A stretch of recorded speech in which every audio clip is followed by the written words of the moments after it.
Hello everyone. In this video I am going to demonstrate you sternum. We know that sternum is a flat bone. It is forming anterior median boundary of thoracic cage. It is having three parts: manubrium, body of the sternum, and xiphoid process. They are also named as prosternum, mesosternum, and metasternum. In anatomical position, we have to hold it in a way that manubrium should remain above, xiphoid process should remain below.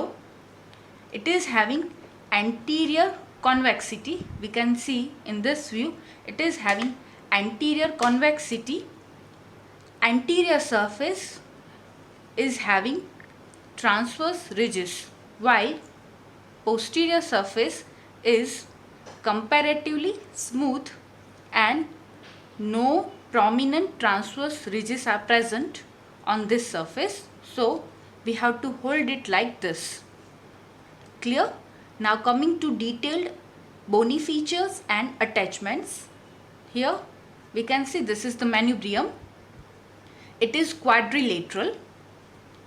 So it is having four borders and two surfaces. Borders are superior border, inferior border, and two lateral borders. Surfaces are anterior surface and posterior surface. Okay, superior border. It is having centrally this margin or this notch, which is called suprasternal notch. We can see here this is suprasternal notch or interclavicular notch, and on both the sides this oval facets are to articulate with sternal end of clavicle, and they form sternoclavicular joint, which is saddle variety of synovial joint. So on its margin it is having attachment of capsular ligament of sternoclavicular joint, and on anterior and posterior aspect of the margins there is attachment of anterior and posterior sternoclavicular ligaments.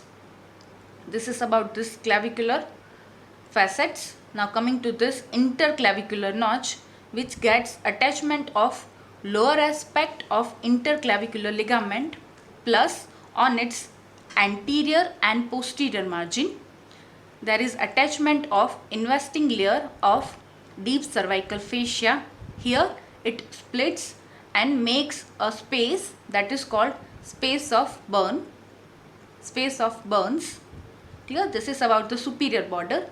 Now coming to inferior border.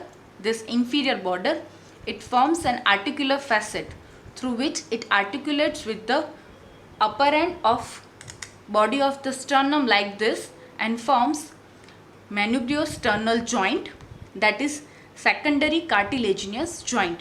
Here we can see in this bone, this manubrium and sternum, body of the sternum, they are not in the same plane, but they form an angle. That is called angle of Loeys or manubriosternal angle, which is around 162 degrees. This angle is helpful for movement of ribs and for respiratory movements. Okay, now coming to lateral borders. This lateral borders are having two facets, one complete facet and one demifacet. This complete facet is to articulate with first costal cartilage and form primary cartilaginous joint, and this demifacet, it articulates with second costal cartilage. When it combines with body of the sternum, this facet is completed like this. Clear? And the margin between these facets, this lateral border, it forms anterior limit of first intercostal space, and it gets attachment of anterior intercostal membrane and internal intercostal muscle. Okay, so this is about borders. Now coming to surface. Anterior surface, it is concavo-convex and it is roughened. It gets attachment of two muscles above like this on lateral aspect. Sternal head of sternocleidomastoid muscle is getting origin from this part, and below on the sides, origin of sternal fibers of pectoralis major muscle. They are extended below also to the body of the sternum like this. Clear? Now on the posterior surface, this posterior surface, which is a bit concave, it is also having attachment of two pairs of muscles above sternohyoid muscle and below sternothyroid muscle. Other than that, it is having relation with, in lower part it is related with arch of aorta, and in upper part it is related with, from right to left side, it is related with brachiocephalic trunk, right brachiocephalic vein, left common carotid artery and left subclavian vein, which are the major branches of arch of aorta. Other than that, it is also related with the anterior margins of right and left lungs and right and left pleura on the sides. Clear? So this is all about manubrium. Now coming to body of the sternum. Okay, we can see it is narrower, longer and thinner than the manubrium. Its length is almost double than the length of manubrium. It is widest at the fifth costal cartilage. Okay, it is having two surfaces, anterior surface, posterior surface, two borders, these two lateral borders, and two ends, upper end and lower end. Okay, now in this bone we can see this upper end, it is having articular facet to articulate with manubrium like this and forming manubriosternal joint. Lower end, it articulates with xiphoid process and form xiphisternal joint, which is primary cartilaginous joint. Here we have to remember that although it is a midline joint, but it is primary cartilaginous joint. Okay, lateral borders, we can see this lateral borders, they are having this facets. There are total 4 complete facets and 2 demi facets. These 4 complete facets are to articulate with 3rd, 4th, 5th and 6th costal cartilages, and demi facets, they are to articulate with 2nd costal cartilage above and 7th costal cartilage below. Borders or margins in between these facets,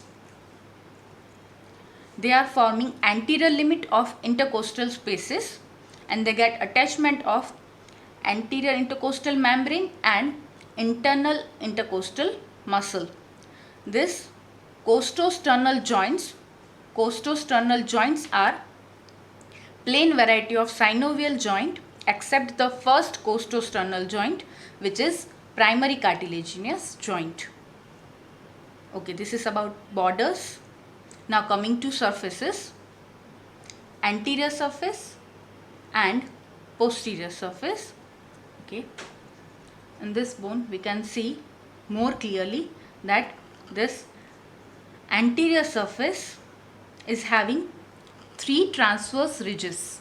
We can see this anterior surface is having 3 transverse ridges, which suggest that developmentally this body is formed by small segments which fuse together and form the complete body. These segments are called sternibri.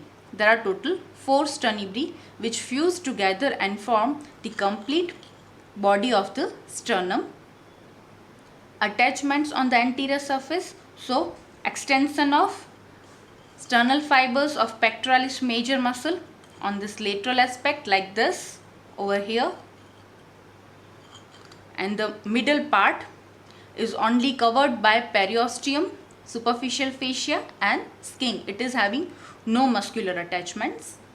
Coming to posterior surface, it is comparatively smooth.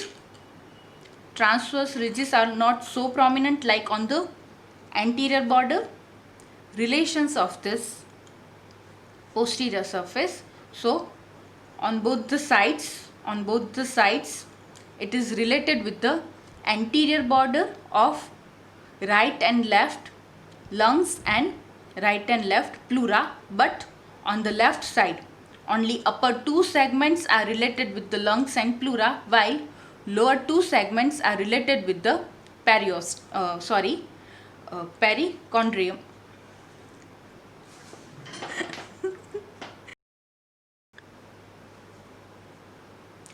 And lower two segments are related with pericardium. Okay, so this is all about body of the sternum. Now coming to xiphoid process. It is also called xiphisternum, metasternum or uncinate process.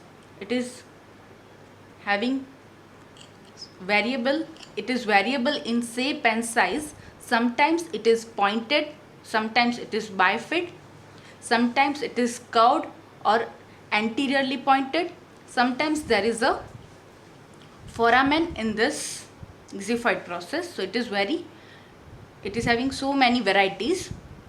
On its upper part is attached to the body of the sternum and form xiphisternal joint, which is primary cartilaginous joint. Attachments of xiphoid process. On its tip, it gets attachment of linea alba. On its anterior surface, upper fibers of rectus abdominis muscle are getting attachment. Aponeurosis of external oblique muscle. On its lateral borders, attachments of aponeurosis of internal oblique and transversus abdominis muscle. On its posterior surface, attachment of sternal fibers of diaphragm. This xiphoid process is situated in the epigastric fossa. So this is all about bony features and attachments of sternum. See, this manubrium is forming the anterior boundary of superior mediastinum. It is extended at the level of T3 and T4 vertebral bodies. This manubriosternal joint or the angle of Lewis, its level is lower border of 4th thoracic vertebra, and the body is extended from T5 to T8. Okay, now coming to ossification of the sternum. Okay, here we have to understand first cartilaginous ossification, cartilaginous development and then its ossification. So cartilaginous sternum develops from two sternal plates, two horizontal sternal plates which fuse in the midline in craniocaudal direction and form a complete cartilaginous sternum. Then ossification of this cartilaginous sternum is in 5 segments, 1 segment for the manubrium and 4 segments for the body of the sternum. So total there are 5 primary centers for the manubrium and body of the sternum. Okay, they appear also in craniocaudal direction, means for the manubrium that center of ossification appears at around 5th month of intrauterine life. Then for the first sternibra, it appears at around 6th month of intrauterine life. Second segment 7 month, 8 month and 9 month of intrauterine life. For the xiphoid process, it develops from the secondary ossification center, which appears at around 3 years of age, and it fuses with the body at around 40 years of age. Then fusion of rest of the segments it occurs in caudocranial direction, means from below upwards. This fourth and the third sternibri, they fuse at around puberty. Then third and second and first, these two segments, they fuse together at around 17 to 25 years of age, while manubrium and body of the sternum, they do not fuse as there is secondary cartilaginous joint. Clear? So this is all about the ossification. Now coming to the applied aspect. Sternum, it is most commonly used bone for taking bone marrow. Okay. Second, sternal foramen. See, in this sternum we can see sternal foramen. When there is non-fusion or the partial fusion of sternibri, then there will be this sternal foramen. It is having no clinical significance. Okay, this sternal foramen is most commonly present between the third and the fourth sternibri. Okay, then funnel chest. When the sternum is depressed, it is called funnel chest. When it is more curved on anterior aspect, then it is called pigeon chest. These are some of the important applieds related to sternum. Thank you.